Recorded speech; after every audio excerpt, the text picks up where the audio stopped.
Gaza's humanitarian crisis is catastrophic. The population faces imminent starvation. The United Nations warns of widespread famine. This follows 19 months of relentless conflict. Limited aid has resumed but is insufficient.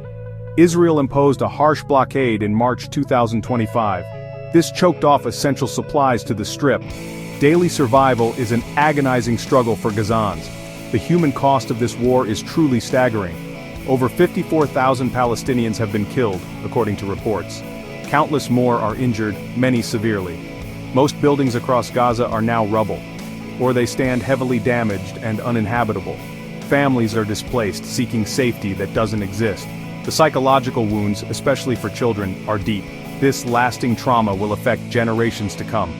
United Nations officials are sounding desperate alarms. Philippe Lazzarini, head of UNRWA, voiced grave concerns. He stated current aid efforts make a mockery. They mock the mass tragedy unfolding under our watch. The aid getting through is a drop in the ocean. It cannot meet the overwhelming needs of the people. Distribution is hampered by fighting and restrictions. The situation demands a far greater response now. Essential services in Gaza have virtually collapsed. Hospitals are struggling to provide basic care. They lack medicines, fuel, and equipment. Clean water is scarce, a dire public health crisis. Sanitation systems are broken, increasing disease risk. Children are deprived of education and a normal life. Their futures are being erased by this brutal war. The international community must act decisively. The desperation for food has reached critical levels. Recently, armed groups hijacked World Food Program trucks. These trucks were carrying vital flour to bakeries. Civilians, starving and desperate, then looted the supplies. The WFP stated communities are starving after blockades. They said people are no longer willing to watch food pass them by. This highlights the extreme breakdown of order. Hunger is driving people to desperate measures. Israel's blockade, imposed at the start of March 2025, is key. It severely restricted all supplies entering Gaza. This has led to acute shortages of everything. Food, water, medicine, and fuel are all scarce. Aid groups report immense difficulties operating. They struggle to get clearance for aid convoys. Even when aid enters, distribution is perilous. The conditions are chaotic and extremely dangerous. Israel states it is facilitating aid into Gaza. It has allowed some WFP trucks with flour. However, these deliveries are often hampered by looting. Israel accuses Hamas of stealing aid supplies. Hamas vehemently denies these accusations of looting. They have reportedly executed suspected looters. This points to a severe internal security vacuum. The rule of law has eroded significantly. A separate US-backed aid system exists. The Gaza Humanitarian Foundation, GHF, delivers food. It operates at 3 designated sites currently. However, many international aid groups refuse cooperation. They cite concerns about neutrality and effectiveness. They argue the GHF provides insufficient aid volume. Amjad al-Shawa of a Palestinian aid umbrella agrees. He says hundreds more trucks are needed daily. There is a US-backed proposal for a ceasefire. It offers a glimmer of hope amid the darkness. The plan includes a 60-day truce initially. It proposes an exchange of hostages for prisoners. Specifically, 28 of 58 hostages for over 1,200 Palestinians. The proposal also calls for more humanitarian aid. This aid would enter Gaza more freely. Both sides are under pressure to agree. Hamas is currently reviewing the US proposal.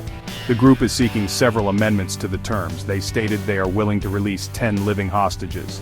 They would also hand over bodies of 18 dead hostages. This would be in exchange for Palestinian prisoners. A Palestinian official detailed Hamas's desired changes. These include a phased hostage release over 60 days. They also want more aid distributed widely. Hamas has reiterated its fundamental demands. These include a permanent, lasting ceasefire agreement.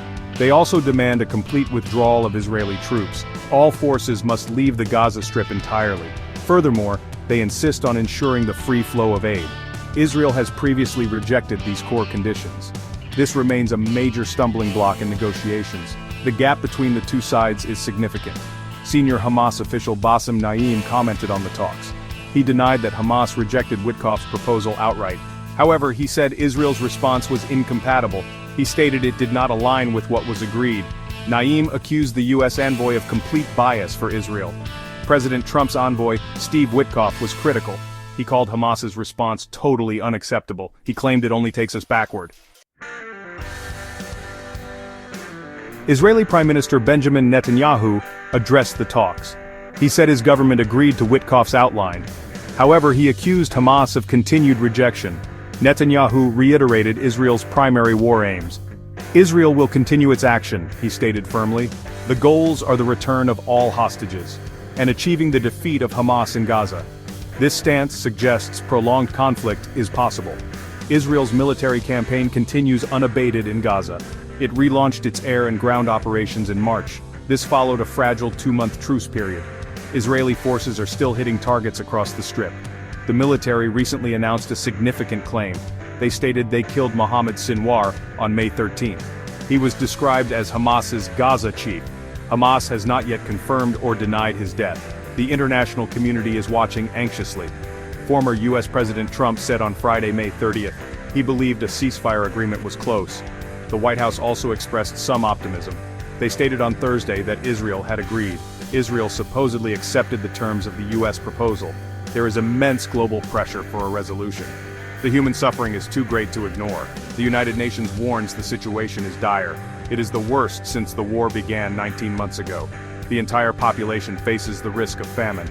Aid groups echo this urgent call for action. Amjad al-Shawa accused Israel of a systematic policy of starvation. Israel denies this, insisting it facilitates aid. The cycle of violence and suffering must end. Unimpeded humanitarian access is paramount now.